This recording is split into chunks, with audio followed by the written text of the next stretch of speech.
Welcome to the skies over Colorado for July 2021. I'm staff astronomer John Ensworth of the Cherrywood Observatory, volunteer at the Little Thompson Observatory for Longmont Public Media. We have both good news and bad news this month. Let's jump right in. The Hubble's in trouble. Yep, I had to do that for the headline. I'm sorry. The Hubble Space Telescope, very famous telescope, was launched in 1990, over 3 decades ago. It's been serviced numerous times by shuttle crews, and over 1.5 million images have been produced by this amazing instrument. On June 13th, the payload computer stopped working. This is the computer responsible for bringing the data down, sending the data down to Earth. So we are not getting any scientific images or data from the spacecraft. They have run different tests on the computer systems. The observatory is safe. Other computers and the communication systems are still working. But they're going to try to fix it by hopping the whole system over to backup computers, which is pretty risky.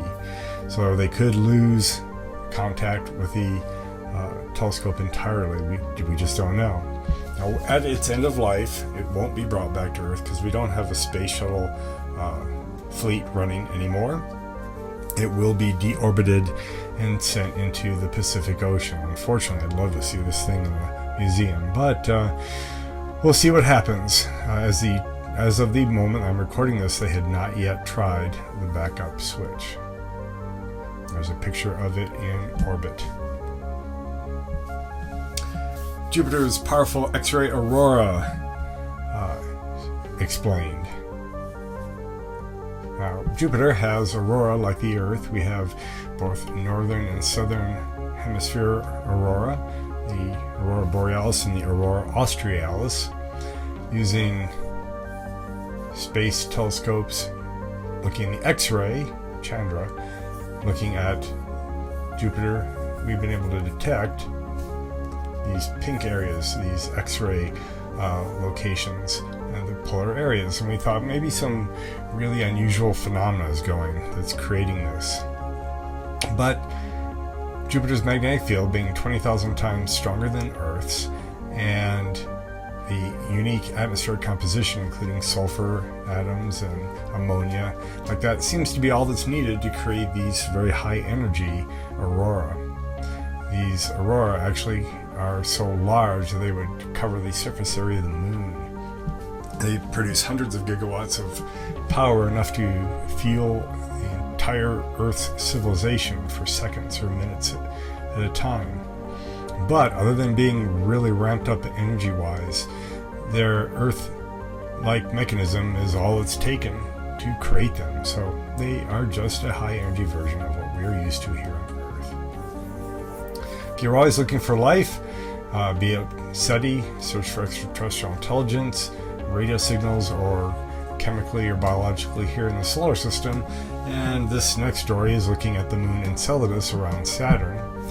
And its surface, pictured here, is all big ice crust with cracks and weak areas and like that. Inside, either in patches or maybe in a layer, is a warm interior ocean. And in these cracks, we have, I'm trying to get my mouse back, and it's decided not to be a mouse anymore. These cracks would get plumes of material that get spewed out into space, geysers. So the NASA's Cassini spacecraft flew through one of these plumes, and though it wasn't really created to detect life or look for the chemistry, they had enough instruments on that they could get data. We've worked with it since, and the methane signature that it was detected is consistent with methane as it's produced by life. So we see methane made in the guts of animals and by bacteria here on Earth. We'll just have to see what comes of this in future investigations. Big star parties. This is where some good news exists. Everything in July, to the best I can find, is still canceled, but in August, the Nebraska Star Party, Oregon Star Party, Saskatchewan Summer Star Party, Northwood Star Fest, and 4 more are planning to go ahead for real. We have in Colorado, the COVID restrictions completely lifted by our governor, and things are opening up quite rapidly. So take a look at the Sky Telescope link down here at the bottom, the top of the three, Return of the Star Parties article, and you can get more information on that, as well as keep up to date with things as they open up. Your Astro 101 today is comparing space telescopes and ground-based observing. Why do we have both? Space platforms like the James Webb pictured on the left, Hubble Space Telescope as we talked about earlier, Chandra as I mentioned earlier, are all above Earth's atmosphere, or at least most of it, and observing us, the universe for us. We have ground-based telescopes of various sizes all over the place, including just backyard telescopes. So with a ground-based telescope, you can build big. You can make it anything as large as your mountaintop platform will allow, and as much engineering as you want. There's even a 100-meter, overwhelmingly large telescope that's been proposed. I don't think that's currently being funded or created, but it could, because on the Earth you can go as large as you want. Space, you're limited by the payload size.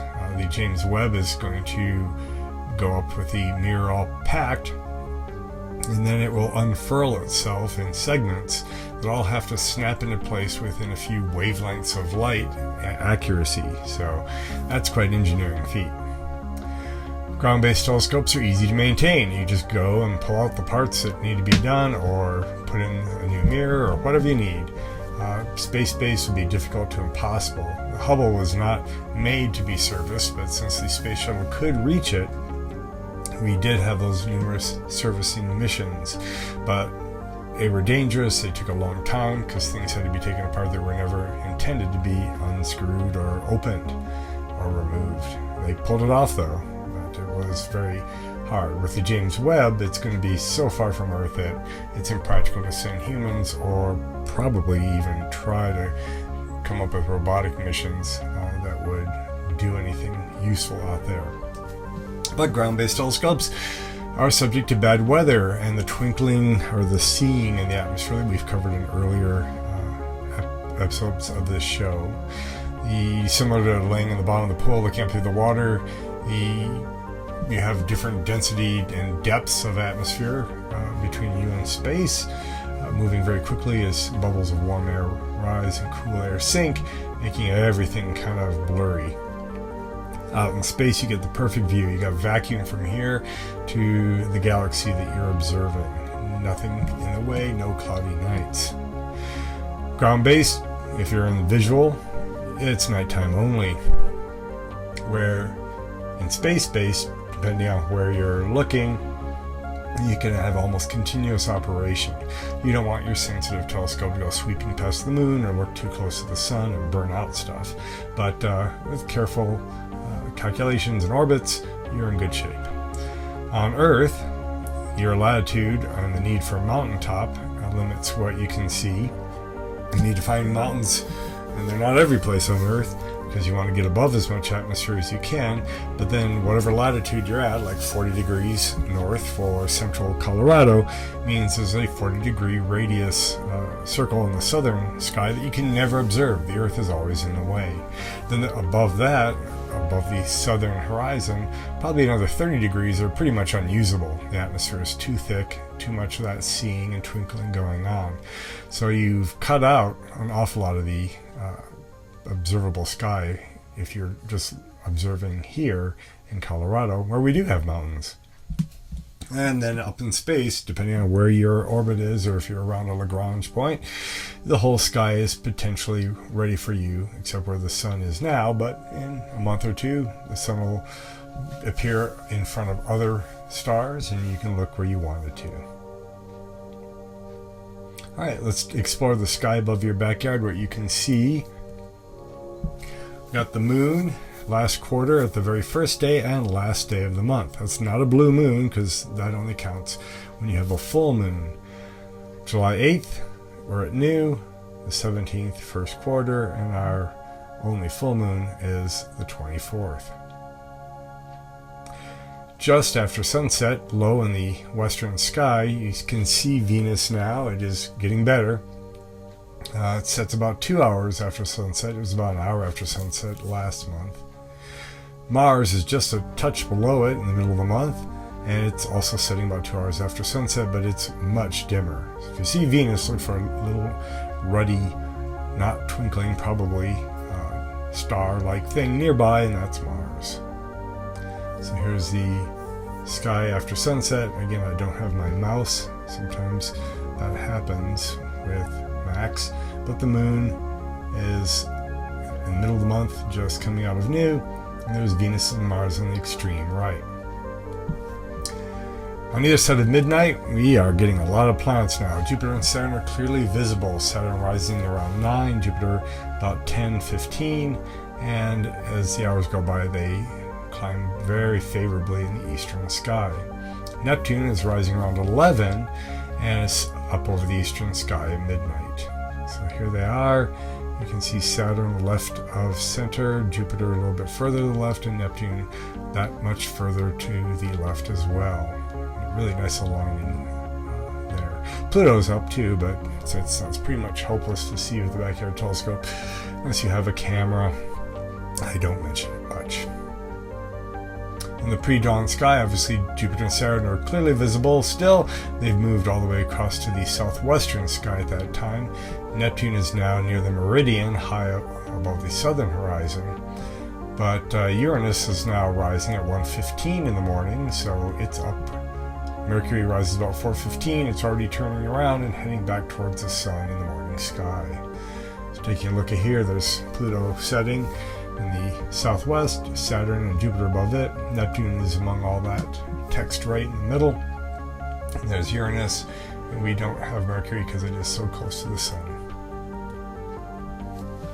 July 1st, sunrise is at 5:35 at the end of July. I think that's supposed to be 58, sorry about that. Sunset changing from 8:30 to 8:13 p.m. So our day length is shortening about 40 minutes from July 1st to July 31st. We're heading through the summer and towards fall. At noon, the sun is sinking about 5 degrees, so not much, not a big change yet in July, but it's heading south.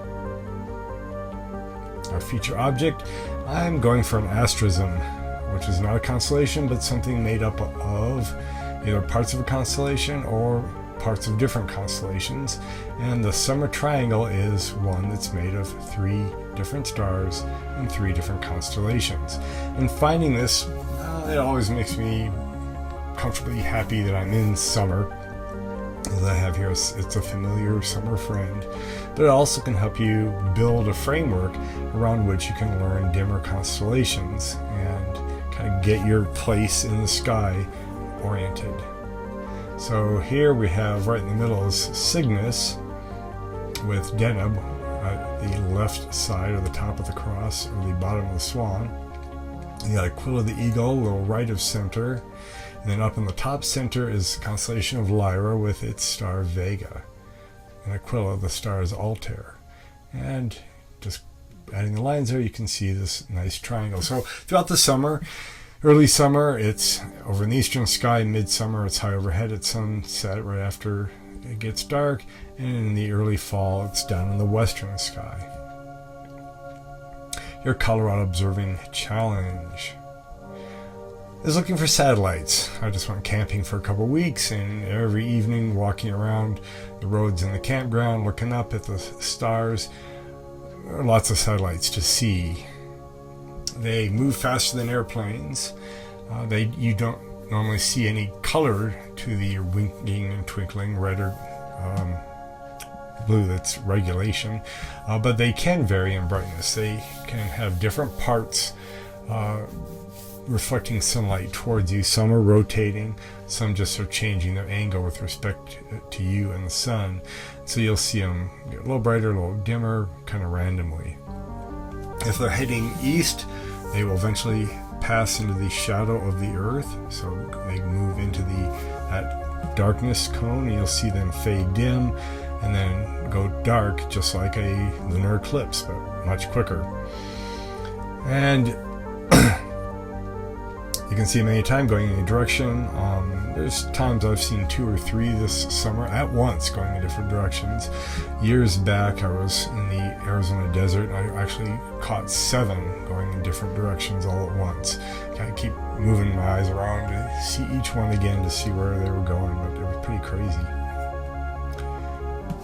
One thing I have not yet seen, and all the time I've been looking up this year, are these Starlink constellations. They are settling into the orbits they're getting a little dimmer because of that. They're starting to spread out, so they're not clustered quite as much as this. I haven't seen a group like this. I've just seen pictures and videos of them, but you might catch it. Alright, let's take a look at astronomy events near Longmont. Things are coming back, just like the star parties in August. We are starting to see people meet in person around Colorado. So Longmont Astronomical Society, July 15th at 7 p.m. and on. They are meeting in person and via Zoom. So take a look at their website. They don't have a formal speaker. They're just going to have members and people attending the meeting make a 5 or 10 minute presentation on things. So go to see them about that.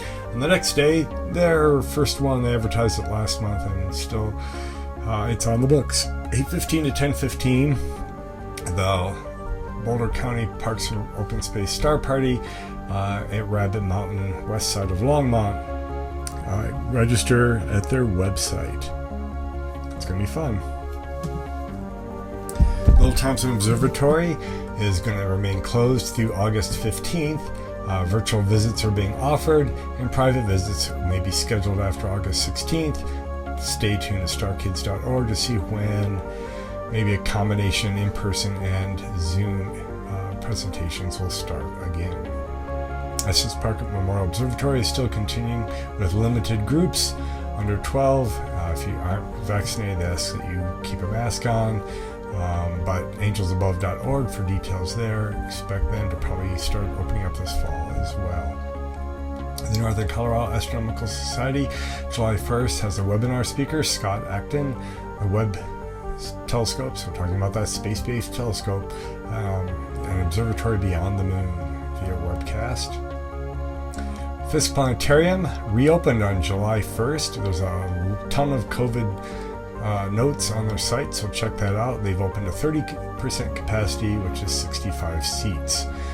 Yep, good news happening left and right. So check out colorado.edu/Fisk. Looks like their observatory operations may return in the fall when school starts. I'm not really clear. I kind of looked around their site and tried to figure out what's going on there. And this month's John Suggests, continuing with desktop software for now.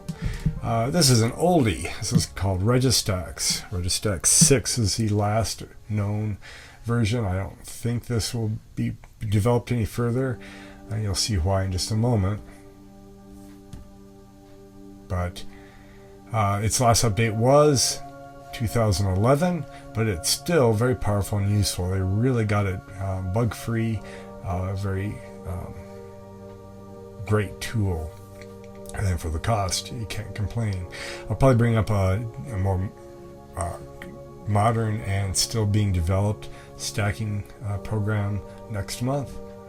But you can feed in video and it'll find the best so many frames and stack them up for you. This is a way to get more detail out of your images by taking multiple short ones and try to get around the effects of seeing that blurring in the atmosphere. Since you can't operate a space telescope, you can really get some great detail by just selecting the best images and combining them mathematically. It was the hot product in 2007. Yes, that's a long time ago. And it's available for Windows only, but free. If you have any additions, corrections, suggestions, please email me at john@ensworth@gmail.com. Put in the skies over Colorado in the subject so I can find it. This has been the Skies Over Colorado for July 2021. I've been Staff Astronomer John Ensworth. Keep looking up.